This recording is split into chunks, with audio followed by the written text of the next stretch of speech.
Assalamualaikum warahmatullahi wabarakatuh.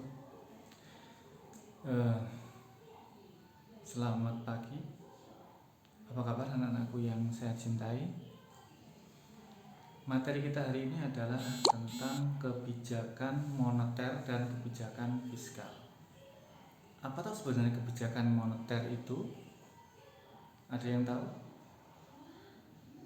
Ya, bagus sekali. Kebijakan moneter adalah kebijakan pemerintah untuk mempengaruhi jumlah uang beredar. Kenapa uang beredar harus dipengaruhi jumlahnya? Terus kalau nggak dipengaruhi apa? Nanti dampaknya. Ternyata jumlah uang yang beredar ini sangat penting ya untuk artinya dihitung. Ini berkaitan dengan banyak dampak di bidang ekonomi ya. Salah satunya adalah ekonomi makro ya,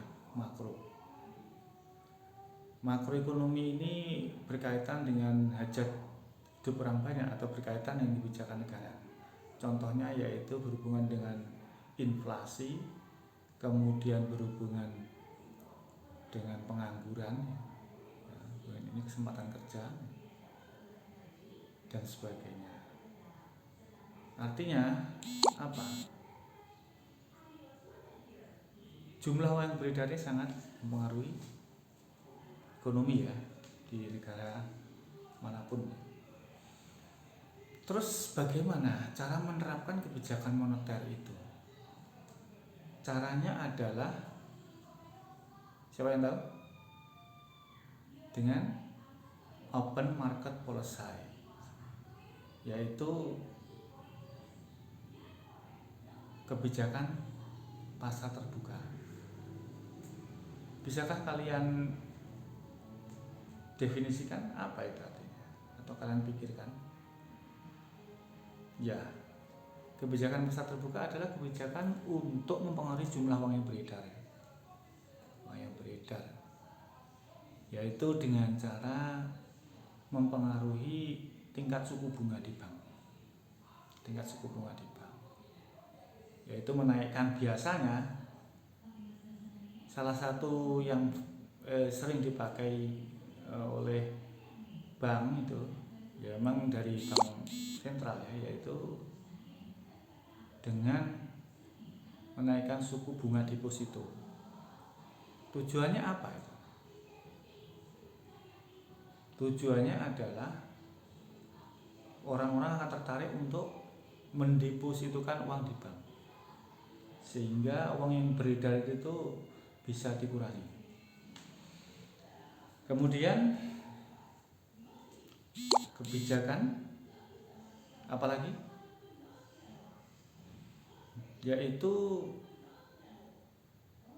kebijakan yang disebut dengan tight money policy atau kebijakan uang ketat. Apa itu? Kenapa ada kebijakan uang ketat dan kenapa? Kebijakan uang ketat itu adalah kebijakan untuk menyeleksi kredit ya, artinya kredit yang keluar itu harus diseleksi ya. Tidak bisa langsung diserahkan ya, atau harus benar-benar terseleksi dengan baik. Terus apa tujuannya? Supaya uang yang beredar ini juga tidak terlalu banyak atau sedikit banyak mengurangi lah ya. Kemudian apa lagi?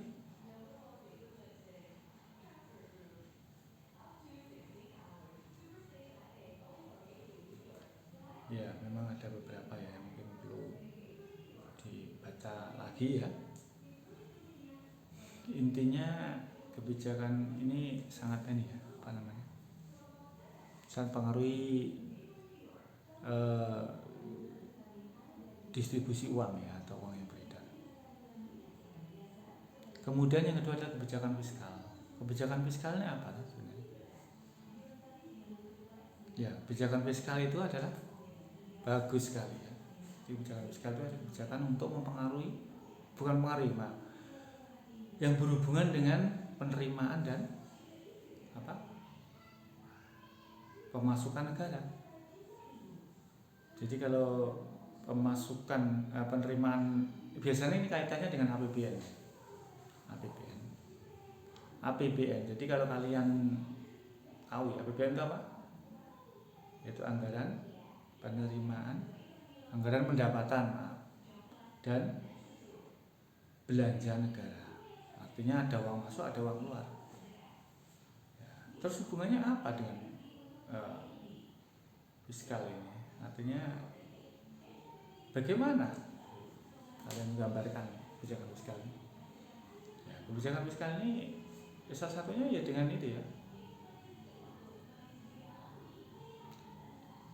yaitu berhubungan biasanya ya identik dengan fiskal itu adalah tax policy. Tahu tax enggak? Tax itu tulisannya TAX ya, tax bukan tax ya, tax. Tax policy atau kebijakan tax ini atau kebijakan pajak ini sangat berkaitan dengan penerimaan negara. Coba kalian sebutkan pajak-pajak yang ada di Indonesia. Oke, pajak kendaraan ya. Terus apa lagi? Pajak bumi dan bangunan ya, benar sekali. Kemudian pajak apa lagi? Pajak pertambahan nilai ya, benar sekali. Ada lagi? Pajak pendapatan ya. Nah, itu berhubungan dengan ini ya, pajak-pajak. Dan itu ada nilai sendiri ya untuk nilai pajak itu.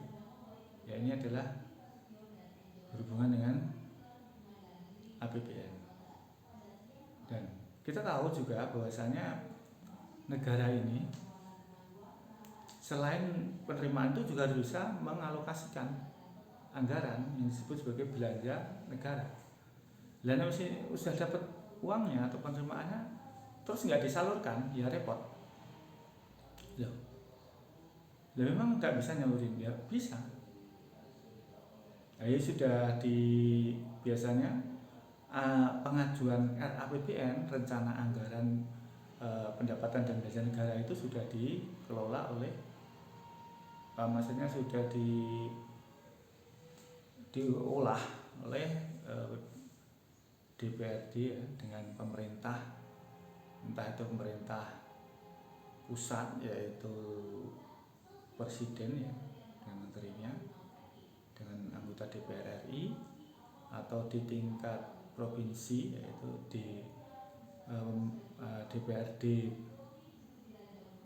provinsi ya dengan gubernur, kemudian di tingkat di level kabupaten yaitu, dan kota yaitu pemerintah kabupaten atau pemerintah kota dengan DPRD kota atau kabupaten yang bersangkutan. Banyak sekali ya yang dialokasikan karena memang saat membangun kita sangat banyak sekali membutuhkan dana ya, dana itu sangat banyak sekali dibutuhkan untuk saat membangun. Makanya disinilah akhirnya diperlukan pertimbangan ya, banyak sekali masukan-masukan yang harus dipertimbangkan untuk jadikan nanti planning atau strategi yang tepat atau alokasi yang paling urgent atau paling dibutuhkan, sehingga nanti ditemukan satu komposisi yang bagus ya, paling bagus untuk itu ya. Makanya ada namanya ini ya, serapan. Jadi kalau contohnya di suatu daerah ketika mereka mengajukan itu nanti akan efektivitasnya akan terlihat pada serapan. Ya. Mengapa serapan ini penting? Hey, siapa yang tahu? Ya, berarti kalau serapan dana itu terserap untuk pembangunan dengan baik, berarti mereka berhasil atau mampu untuk mengaplikasikan anggaran untuk pembangunan. Demikian, ada pertanyaan? Terima kasih. Jadi kesimpulannya apa tadi? Bahwa kebijakan moneter itu adalah mempengaruhi jumlah uang yang beredar, sedangkan kebijakan fiskal yaitu berhubungan dengan penerimaan dan belanja negara ya, atau kalau dalam di daerah APBD namanya. Demikian, terima kasih. Wassalamualaikum warahmatullahi wabarakatuh.